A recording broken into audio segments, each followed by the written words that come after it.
you again. It's very nice to see both you people out here tonight. I understand you came quite a way, Maureen. Yes, I came all the way from St. Croix in the Virgin Islands. Well, good. This is really a great occasion. And I don't like to fly. I die with the fright. Every time the plane does that, She's married to one of the greatest pilots in the Well, maybe right. that's why world, she and flies. now she's afraid to fly. Well, if he's piloting, it's not so bad. Oh, I see. Well, we're very glad that you were able to get here tonight then, for this big occasion. Mr. Wayne, you know, in New York they have a David Garrick Theater, a Helen Hayes Theater, and Ethel Barrymore and Al Jolson and a few others. But I think this is the first time on our West Coast that we've had a theater named after one of our stars. What do you think about that? Am I right? Well, I really haven't had time to put in much thought about this whole thing. I'm rather embarrassed to be here still alive, but I'm not going to die just so they can call it the John Wayne. Better not. The thing is that I feel that you have bridged a generation gap like no one else has, because I have 4 nephews. Okay, so some people might recognize oh Lord, John Wayne there. Now, at the time, I was working for a publication called Film Review. I don't know if anyone can remember it. I don't think it's around anymore, but yeah. And they asked me to do a kind of in-depth research piece on John Wayne. Like, it was like 24 hours in the day of John Wayne, without actually meeting John Wayne, right? Because he was deceased by that time. So, being, you know, not wanting to turn down any assignment, I said yes. Oh God. And I remember going to the newspaper museum in London. I think it was in Collingworth, or something, Collingworth Road or somewhere like that.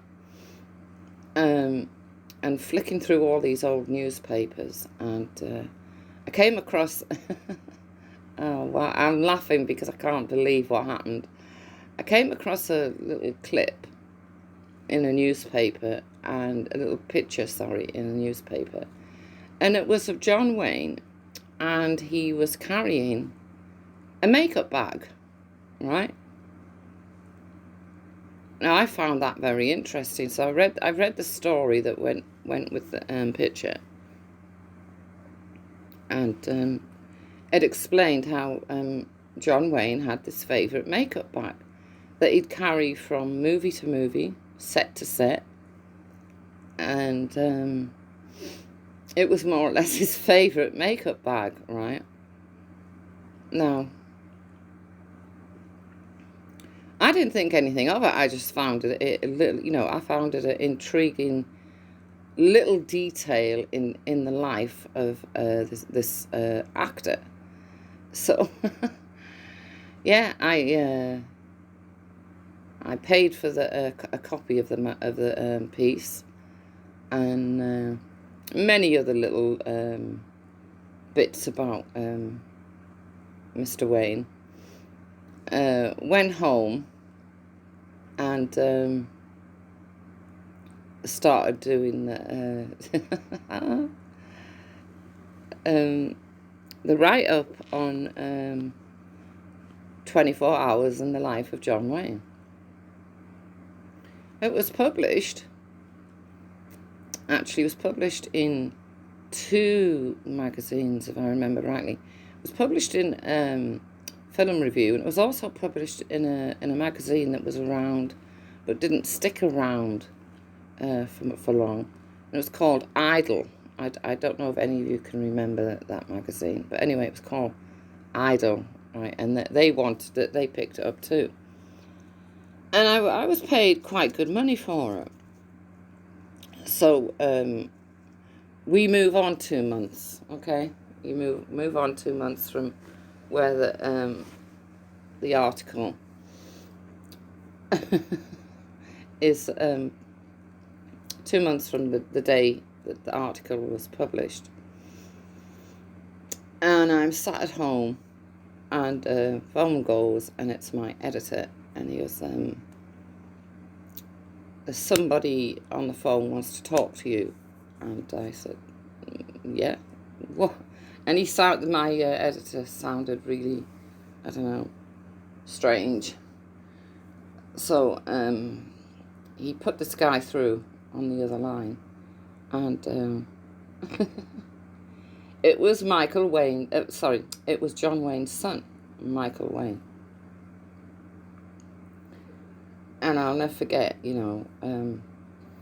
told me in no uncertain terms, if I did not retract the bit about the makeup bag, he was going to sue my ass, right? And I remember saying, but what's the matter with, what's wrong with the makeup bag? And at the time, yes, there was a lot of rumours going around about John Wayne, being gay, shall we say. All of which were very untrue. He wasn't, right? But I didn't realise that I had helped the rumour mill, if you like, with this piece that I'd done, and where I'd added in the story of the makeup bag. For some people, that came to they came to the conclusion, well, he has to be gay. He's got this makeup bag. I mean, what did they all forget, that he was an actor? Actors wear makeup anyway. At first, I started talking because that's just the way I am, and then I felt a tap on my shoulder, and it was my husband, and he's like shook his head, so to say nothing. So I said, well, I'll have to get a solicitor because you're going to have to sue me because I'm not retracting the truth. And Michael Wayne was very put out by this. He was going to take everything I owned, blah, blah, blah. So then I'm sat there with my very young husband, and I'm very young. And I'm kind of speechless because I can't believe that the son of John Wayne wants to sue me because of a 7 or 8 word sentence about a makeup bag. And so my husband read the article. He hadn't read it before, and he read it, and he said, yeah. And I said, well, what do you mean, yeah? He says, I can kind of see where Michael Wayne's coming from here. And me being me, I wouldn't have it, don't be stupid. I didn't mean nothing by it. I'm not saying anything. It's just the fact that he had this favourite makeup bag, and that makeup bag went everywhere with him. And so a few weeks passed by, and I heard nothing. And then a letter dropped at the office, and he'd made plans. It was from his lawyer. He's going to sue me. Now, at the time, honestly, when I think, at the time, right, I was also doing what I suppose what would be called today an undercover investigative piece on Butlin's holiday camp, believe it or not. And I'd gone there, and I was working there undercover, And one thing I noticed when I was working there was the staff they were employing as child carers or nurses didn't have any qualifications. Because when I began to dig deep and find out about the staff who were left looking after children, and the parents of these children were thinking they were leaving their kids in the capable hands of a trained nurse or a trained childcare person, it was like Stacey from Woolies was looking after your kid, yeah. So I did a big piece on that, and Billy Butlin was still alive at the time. And on the floor, you know, he comes a letter from him. He's going to sue me as well. So, so my husband, he says, look, this is two. You got two people now going to sue us. What are you going to do? I said, well, I'm not retracting the truth. So, when it came to Billy Butlin, sorry, he was he'd already kind of sold Butlins to Rank, right? You know, you had Rank movies, didn't you, and things like that. And he'd already sold it to Rank. So I really didn't see what his problem was, right? And he obviously, it came out that he just didn't like the fact that I was making public that he was that the company that still held his name was not sticking by the rules, kind of thing. They were lying to their customers. They were putting children in harm's way. And actually, Butlins, I remember ringing up the office of the executive office of Butlins, and having a chat with this guy, and he said, well, he more or less apologised. He said that things were going to change, and that they'd only start now to employ people with the right qualifications for the right job.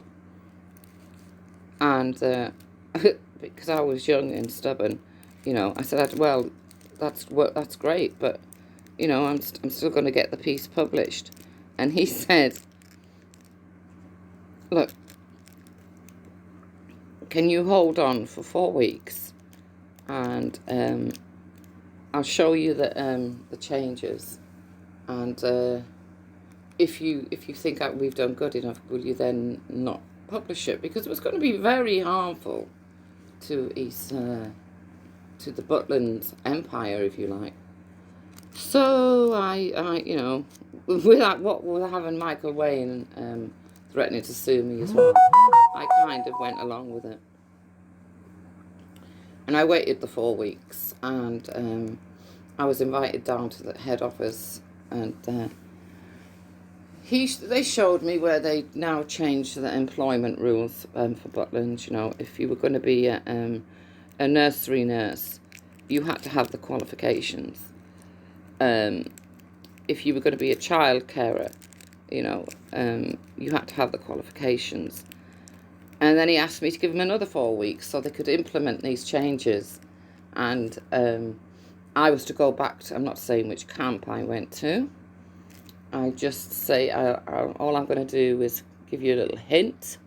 Some of you might know, some of you might not. I'm just going to say North Wales. Anyway, 4 weeks later, sorry, I turn up back at this Butlins holiday camp.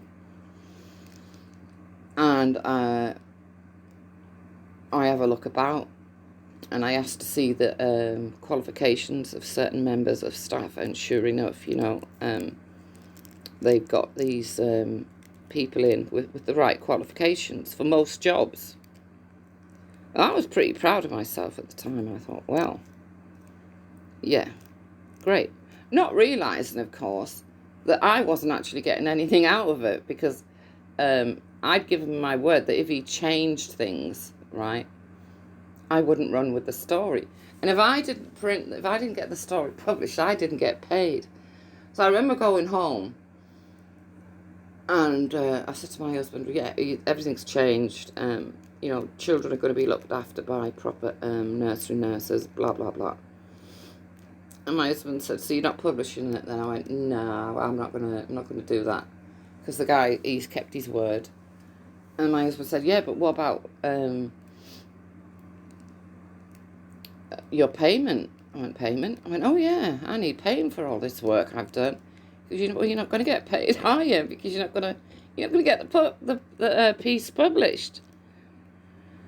So I sat there and I thought for a bit, and I thought, well, okay. So I rings up the headquarters again, and I pointed this fact out, that, because I was holding back this story, and kind of reminded them that any time in the next 6 months I could decide to publish it if I wanted to.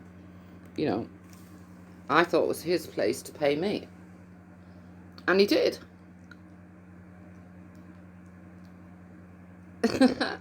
As long as I handed over all of the information I had. All of the information I had. So I said, yeah, I'll do that. And then if we fast forward a few more years, I decided to have a quick visit to any Butlins camp anywhere, just to visit. And I was walking around, and I asked this woman who had a nurse's uniform on. I asked if I could see her qualifications, and she said that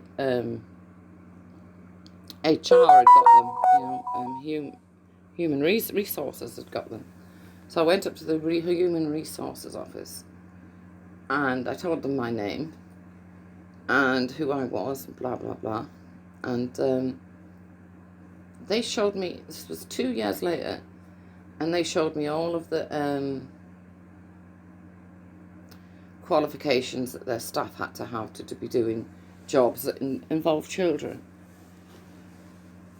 And I was happy about that, but part of me still wasn't happy, because the deal was I didn't let on about what had been going on. But 8 years after that, I did, and it was published in a red top.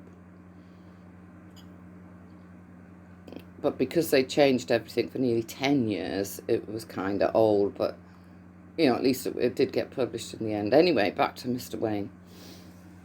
So Michael Wayne's sending he's a lawyer. Letter after letter, oh, they're gonna do this, they're gonna do that, they're gonna take everything I own, they're gonna ruin my career, they're gonna, the things that they're gonna do. That's why I always laugh with their First Amendment, free speech. Yes, you can have free speech in America, but be prepared to be sued if you go too far, okay? So then one day he rings me personally, this Michael Wayne. I can't say I liked the man, because I didn't. And he says, so why did you put this piece in about the makeup bag? And when I explained it to him, that it was just part of John Wayne's day, every day, to insist on this makeup bag, because he looked upon it as, because actors are funny people, they've got all these suspicions, and he looked upon it as his lucky makeup bag. Well, I will never ever forget, after months of threatening, suing letters of what he was going to do, how he was going to do it, this Michael Wayne, he went, Oh, so it's you're on about actors in general that keep things and do funny things because they think it's lucky. I went, yeah. What did you think I was talking about? And he went, oh, it doesn't matter, it doesn't matter. And I said, so are you suing me? What? He went, oh, no, I will endorse your article. I said, pardon? Because what I'm going to do is I will endorse your article, and I put my name at the bottom. Couldn't believe it. And it was that piece that led me to interviewing Freddie Mercury to see how things work. So him endorsing my article kind of thing, the son of John Wayne, after months of threatening to sue me, give me a push up the ladder, if you like, and I got to interview John Wayne. Sorry, I got to interview Freddie Mercury. But yeah, that was so that was like two people in a very it was a very stressful time. I learnt a lot in that time, though. I did learn a lot, and I made many friends for life, all because of a makeup bag. Oh, you know, there's so many pitfalls. You've got to be so careful, so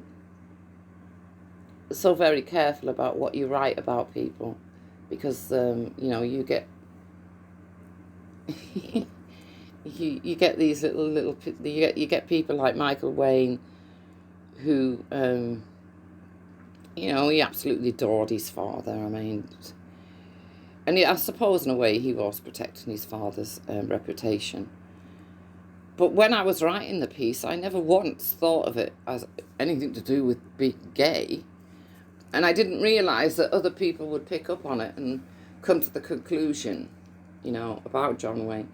And I can state now, you know, that I've researched him enough. And I know enough about him to know that in no way was this guy gay, John Wayne. Yeah. Yeah, I'm just sharing these funny little stories because they are funny. But I think one of the best achievements I've ever done in my life was to get that holiday group, Butlins, to change their employment recommendations and laws. Because they were literally, you know, they would literally hire someone called Tracy who worked behind the counter in Sainsbury's on a Thursday, turn up at a Butlins holiday camp, and all of a sudden she was a nursery nurse. That's what used to go on. I mean, I could tell you a lot more, but, you know, I'd have to know you were interested. Anyway, yeah. So, bye-bye.